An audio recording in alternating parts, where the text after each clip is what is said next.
মা এদিকে ফুচকা বানাচ্ছে। ফুচকা বানানোর দায়িত্ব তোমার পড়েছে? হ্যাঁ হ্যাঁ হ্যাঁ, 10 টাকা কটা দেয়? 15টা তো বলছে। 10টা জানি। কি অবস্থা। আমাদের এখানে আস্তে আস্তে ফুচকার কোয়ান্টিটি কমে যাচ্ছে, মানে কি বলবো আর।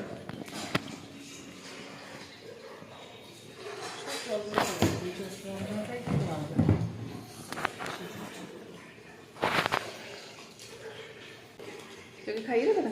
না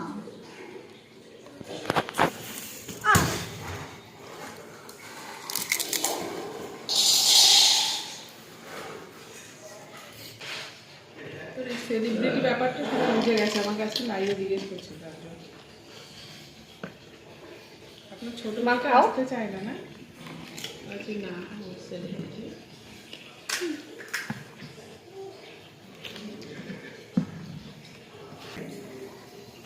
আমার দিদি একটা নিয়ে যে নাহলে থাকবে না, শুধু খেতেও ভালো লাগে, মানে জল ছাড়া।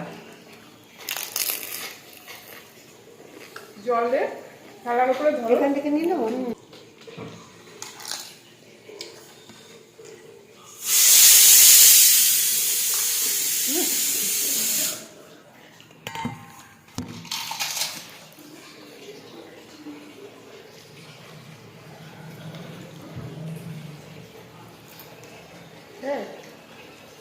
কম কম তুমি তো খেয়ে নিলা সব।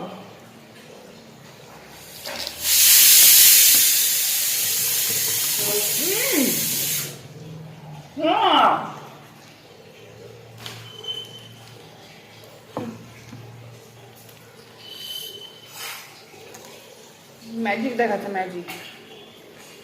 কিছু দেবে